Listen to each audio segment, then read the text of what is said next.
Japan just had one of their largest tournaments ever in Champions League Kyoto, and we saw some very interesting decks do very well that haven't been doing well in the West. Roaring Moon taking second, Gholdengo EX taking third, Zero Ora V-Star in fifth. What are these decks? And Kyogre winning? That's crazy. We're going to take a breakdown and look at these top 16 lists, or as many of them that have been gathered thanks to PTCGLegends.com. Thank you for your efforts, guys. You can find a bunch of deck lists from current events and a lot of past events here, as well as Limitless TCG. Those are your best two resources to find deck lists. And we're going to kind of break down this lists and see what's happening. You can, by the time you guys watch this video, I will more than likely be streaming some of the games on my YouTube channel later on, as well as Twitch. So come by and check those out. And if you aren't there for them live, the VODs will be up. I will keep them up for you guys to enjoy. So I will rewatch some of these stream games over the weekend or whenever I get a chance. I just got home from vacation. Hopefully you guys had a good Christmas holidays. Let's take a look into it. First place, we had Haruki Miwa playing a Kyogre deck. Now, this is a very aggressive build of Kyogre using 4 Comfies and a Ditto, catering to Japan's best of 1 format, giving us a better chance to find that 5th Comfy, as opposed to playing more aggressive cards like you would in a BO3, like a 3rd Pokestop or a 3rd Recycler or something, just to be more aggressive. This build caters on just making sure you get that turn 1 Comfy up and running with 5 Comfy outs technically, with a slew of attackers, 1 Cram, 1 Sableye, 1 Greninja, the staple in Lost Box, paired with Iron Hands and Roaring Moon to put a lot of pressure on small decks and big decks pretty early on, taking those 2 prizes wherever you need to, just hit those 2, and then start accelerating to the Kyogre, because most decks will give you 4 prizes at some point in time. Raikou plus Countercatcher is a great answer into something like Charizard, where you can go 2-2-2, or you can go like Roaring Moon into the first, or you can go Iron Hands or Roaring Moon into the first threat, Raikou Countercatcher into the Pidgeot, and then close out the game by putting on a lot of pressure with another Roaring Moon or Sableye or Cramorant or something. This is a very interesting build of the deck. I think it's very cool with 1 copy of Roxanne just randomly splashed in here, 1 Artisan as well, which is very interesting to me. The energy count is weird, to say the least. They've got 2 basic lightning, with 2 lightning attackers as well in here. 3 dark, 3 water, which make a lot of sense to me. You do need 2 energy of those both typing to actually use those attacks. A jet energy as well splashed in. Just 1, which is a little bit unique and interesting, but it happens. 4 Seal makes sense to me. No Luminion is a little bit interesting because I feel like with a deck like this, you want to be able to access your chorus as soon as possible and actually play the game. And you don't really care if Luminion is on the board, but maybe you do, and I'm just not a Lost Box player. So that's your first place list from Haruki Miwa. In second place, we had Shuma Kikuchi playing Roaring Moon, a deck that has not really taken off anywhere. Roaring Moon has kind of fallen flat on its face over and over again, but this is an interesting build of Roaring Moon, playing only 3 with a 1/1 Darkrai V-Star that does 30+30 for each, or 30+30 times each dark energy attached to all of your Pokemon, and its V-Star ability lets you put 2 items back in your hand. So this build is an incredibly item-heavy, item-focused build with only 4 Sada, 1 Boss, and 1 Iono as the supporter line, but playing cards like 4 VIP, 4 Dark Patch, 4 Cross Switcher, 4 Tracking Shoes, 4 Cross Transceiver, which I believe it's if you play both at the same time, you can get a support out of your discard, which is kind of cute, honestly, because you can just mill your Sadas with your stop, which always happens if you've played Moon, and you can just pick it up and use it again. 3 Ultra Ball, 3 Vessel, 2 Nest Ball, 1 Switch Cart, 1 Switch, 1 Rod, 1 Vacuum, and 4 Pokestop, as well as 9 energies. So this is just a turbo aggressive build, just trying to get to as many energy onto the board, flood the energy, and just try to use Roaring Moon and Darkrai as much as humanly possible. Not playing cards like Mew EX to reset and draw more cards. Not playing cards like Heavier Boss's Orders or Brute Bonnet, and the Capsules. No tools at all, which is very interesting as well. So if you guys want to check out Roaring Moon, I think this is a worthwhile deck to try out. Now, the deck that everyone has been like, what happened? How did Gholdengo get here? Gholdengo, 3rd place. Gholdengo is playing a 4/4 line and a 1/1 Palkia. I don't really understand why the Palkia is in here. If you guys have a better idea besides just maybe setting up a Greninja or another attacker, let me know. I just feel like setting up a Greninja cannot be that worth of a payoff to pay a 1/1 Palkia line. The Milotic is very interesting, though, with Dewguard, which allows you to keep your hand in a lot of situations, especially because you can't get disrupted, or you can't get Averied either. So all these effects of attacks can't happen to you. So you can basically build up this very massive hand under the Milotic, and if your opponent doesn't have an answer to Milotic plus Ionoing you on the following turn, you get basically a free extra turn behind the setup of Milotic. Now, this isn't really great into Lost Box still, where I think the idea is, but if you play a card like Jirachi to prevent the Milotic from getting sniped by Sableye, I think you're in a much better spot. However, I don't know what I would cut. For worker is really, really cool because you're basically just saying that I'm going to aggressively potentially be able to even use 2 Pokestops in one turn, because you could go Pokestop that's already in play, worker, play another Pokestop, get more cards, or just keep bumping Path to the Peaks because this deck has a severe weakness to Path to the Peak. You have 2 copies of Irida to find these water type guys that are just in here for some reason. Better than Arven, I guess. For this deck particularly, you have 1 Boss's Orders, 1 Roxanne, just, you know, more staple supporters. A lot of item cards, very item heavy deck. Ending up with 4 Pokestop. You only need 1 basic metal to ever attack with our attackers, so the waters do make sense to play more of, just because I guess we can pull off a Palkia attack. I guess we can attack with Radiant Greninja, but I'm still not completely sold on that part of the deck. I guess I have to watch the stream games to find out.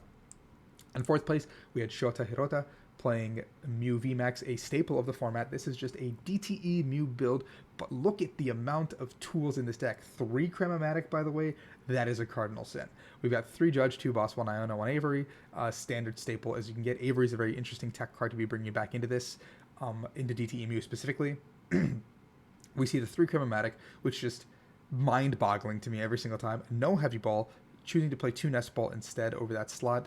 And then the tools, the slew of tools is ridiculous. 3 Forest Seal, 2 Box, 1 Choice Belt, 1 Cleansing Gloves. Basically, we are just shoring up our Gardevoir matchup as much as humanly possible. No stadium bumps to Path to the Peak, so no Lost City, no Town Store to use those things. So Drapion is actually very, very scary for this deck because we can't Lost City it. But very interesting enough, we're not that worried about Tomb because we have 2 copies of Fusion Energy that we can just hopefully go get. Now, with 2 copies of Fusion Energy, I feel like you would want another Cram to go get that energy, but who am I to say anything? But DTE Mew is DTE Mew, and you win games on Path Judge. Now we have Zero Ora V-Star VMAX. Now I'm going to open up, I can just click on this is sick. So we have Zero Ora V-Star with a 4/4 RCS in here, which does Crushing Beat, 190, discard a stadium in play, and then the V-Star power allows you to do 1 Pokemon 4 times. You can choose the same Pokemon more than once, and you do 60 damage to them. So it's just a spread attack that's very bland, and I'm assuming you're using Star Breath majority of the time anyway. Then you have Zero Ora VMAX, which is 60 times 60 or 60 times the amount of abilities in play, which is reasonable, I think. And then Max Fist does 240 Vanilla Blank, which is actually pretty strong. Zero Ora V has nothing to write home about here. 190 on the base attacker. No free retreat, which is a little bit annoying. 210, but it is just a lightning base deck. Playing a 2-1 Pikachu VMAX line, just basically playing Pikachu, like bringing back Arc Pika effectively with just a 1-of attack. Like Arc Pika, the shell of it with some other guy. You have Splup Ditto in here, which for some reason you just, I guess, guarantee that you're going to find yourself an RCS on turn 1. It's like a 5th RCS, I guess. Basically making it so you have 5 good starters, and I guess like Zero Ora is the only bad starter in theory, because Flying Pikachu also is just like a free retreater. So like there's only 2 starters in this deck that are blanks, which is the Zero Oras. We have 4 Iono, 4 Boss, 3 Judge. Basically, we are just playing a ton of supporters to go Path Judge, Path Iono, turn 1, and then we're just trying to hit as hard as possible. I'm surprised this deck is not playing a Sharon's or Turo just to recover something, just like offset the prize trade. There is 3 V-Guard, which is interesting, but there's a lot of EXs in the format. 1 Canceling Cologne, which I guess is for like control. If they just go like Lone Mimikyu or something. I don't know what else it could be for.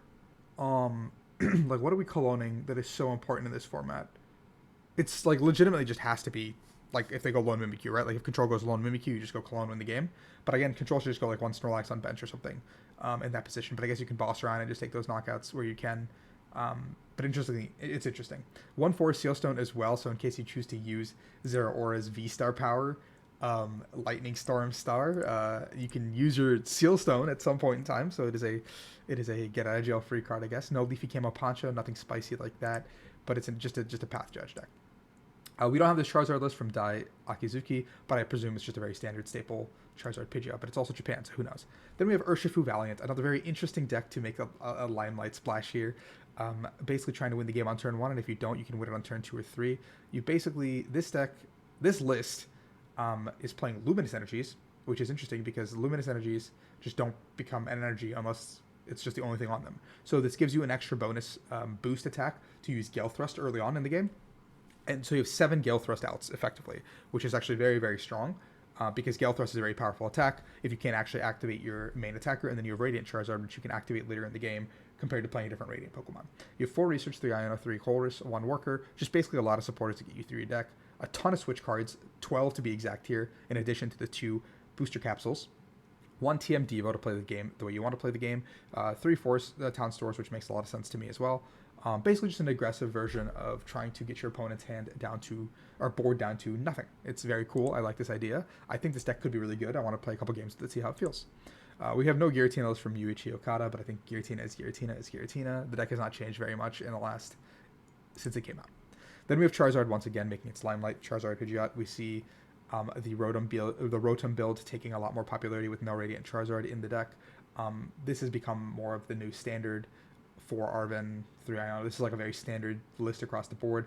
Choosing to play Defiance Band over Vitality Band. TM Devo making its way into this list. Interestingly enough, not playing something like Justice Gloves for the mirror match, 2 Artisan, 1 Collapse, not playing any copies of Lost City to deal with bigger threats. Only 1 Vacuum, but I guess you're playing 3 Stadium Mats as opposed to only 2 that typically are being played. So a very standard typical list across the board, I think, for this one. Zard is Zard. Perfect list has been put out there. We see Seiya Yanagi playing Giratina over in 10th place. 4-3 Giratina, which is a little bit interesting because it's a very big, beefy line with 4 Comfey, 2 Sableye, 1 Cramorant, 1 Greninja. Everything else is pretty standard staple, I think, in this list. A copy of Cleansing Gloves is actually very interesting because it gives you that 310 damage threshold onto both Mew VMAX as well as Gardevoir EX, which is actually quite relevant because you have now a way to put that pressure on without making it a 2-turn clock on Gardevoir. You can actually just boss up a Gardevoir, knock it out on 1 turn, or countercatcher, Cleansing Gloves, Iono them all on 1 turn and put them on a much quicker clock than they would have expected. Same with Mew VMAX. Like once you've Star Requiem'd, most of the times Mews will assume that they're safe, or once you have they'll just assume that they're safe and the second one's not getting knocked out. But this one-off copy of Cleansing Gloves could be a shock factor, especially in Japan's BO1 format. Mizuki Takao also making it to 11th place with the Roaring Moon Sablezard list, a little bit popularized by Brennan Cameraman in his finish at LAIC. You see that 4 Pokegear, very heavy, just trying to get to choruses, trying to get to the Roaring Moon, cycle them. This deck is very weak to Lost City, to be fair, but it looks like in Japan people are not really playing Lost City, which is really interesting. Basically a very aggressive version of Sablezard, which I like. The deck makes a lot of sense to me. I think this is a deck that is weak to Path Judge, is weak to Lost City, but people aren't playing those cards right now, so it's going to thrive. Then we have Naoki Nishimura making it to top 16 with Hark Giratina, a deck that I thought was dead for sure. This is a deck that just keeps coming back no matter how many times we try to get rid of it, with Path Judge in tow, 4 Path, 4 Iono, 4 Judge, just basically just a lot of 4-ofs down the board. Getting the turn 1 RCS attachment and just path judging your opponents and hoping they can't play the game is basically the name of the game here. No recovery cards, no Turo, no Cheryl, nothing like that. Just 1 copy of Raihan to reestablish an attacker if something falls a little bit prematurely. But basically just path judge is this deck's game plan, and there's no gimmicks about it. There's no gimmicks whatsoever. Then we have Hitoshi Takahata playing a Gardevoir. This is we see 3 Arcanas opposed to playing 3 Arcanas. It's interesting enough in this list, but in addition to that, we see no Jirachi and only 3 VIP Pass, which is a little bit weird to me. I think you want to have 4. They do have Moonlight Stadium, which is a stadium that lets you discard a Psychic Energy from your hand and heal 30 from all your Psychic type Pokemon. So it acts as like a pseudo luxurious cape for your Gardevoir. Or some of your other attackers. You just deal with Sableye and other stuff a lot better with that card. We don't have that, so it's a little bit different for us at the moment. 1 copy of Avery, so still have access to using a card like that with 3 candies. Basically just want to Mirage Step and I guess pop up as many Arcanas as possible in the subsequent turns. 1 Artisan, 1 Collapse makes sense to me. List looks pretty standard staple. I don't think anything crazy is here that I'm missing besides the lack of Jirachi. But yeah, then we see Issei Fuke playing Gardevoir again. Same idea. No Zacian this time. We have Jirachi though. We see Zinnias. This one has a lot more weird supporters. No 2 research. We see an Avery, 1 Worker, 1 Zinnias, 1 Miriam. Basically just like the whole kitchen sink is thrown at this list. Only 9 Psychic, which is a little bit intriguing to me, with 1 Luxurious Cape in tow. 2 Artisan, basically just another setup version. Nothing crazy here, I don't think, to write home about, but Gardevoir is Gardevoir, and it will be a very good deck until a lot of the pieces rotate. Then we see Ryuki Okada playing Zard again. This one has the Rotom version, but it also supports the Radiant Charizard in it. Again, TM Devo being very popular here in Japan. in the Charizard builds.